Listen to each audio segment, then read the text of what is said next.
You ready to go fishing for more stupid? Again, like I did in the Ways and Means Committee, I am here to let you and the American people know that there's nothing to address the fact that rent increases are outpacing people's income. That there's nothing in this bill that builds out housing for the middle class. That there's nothing in this bill that touches Trump's blanket tariffs, which are taxes that Americans pay, not some foreign governments, that will raise the cost of housing. In fact, in 2018, the CBO projected that the initial Trump tax cuts would reduce residential investment since their provisions are not favorable towards housing. So this bill doesn't say what you want it to say, so you're going to scream loudly to the high heavens. All for issues that you helped cause. To its pre-2018 trend. I'll also tell you what this bill does have.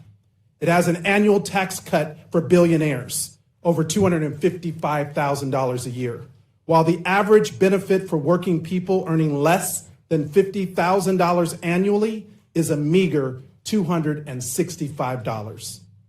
The cutting of health care for 14 million Americans, and the selling of Nevada public lands without a single dollar going to the state for which those lands are intended.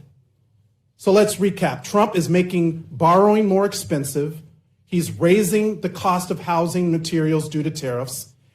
How do you expect manufacturing and jobs to come back to this country if you're not going to give them the ability to invest into this country, to build said jobs, to give you a job to pay your bills?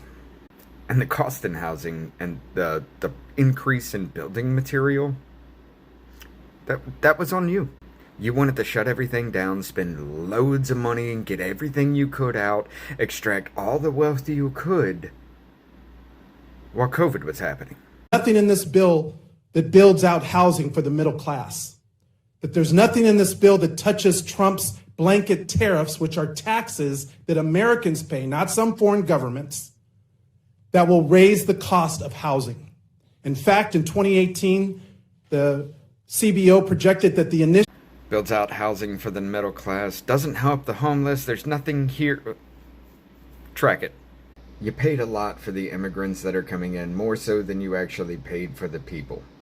You have roughly around 1 out of every 4 citizens in your state addicted to some kind of drug.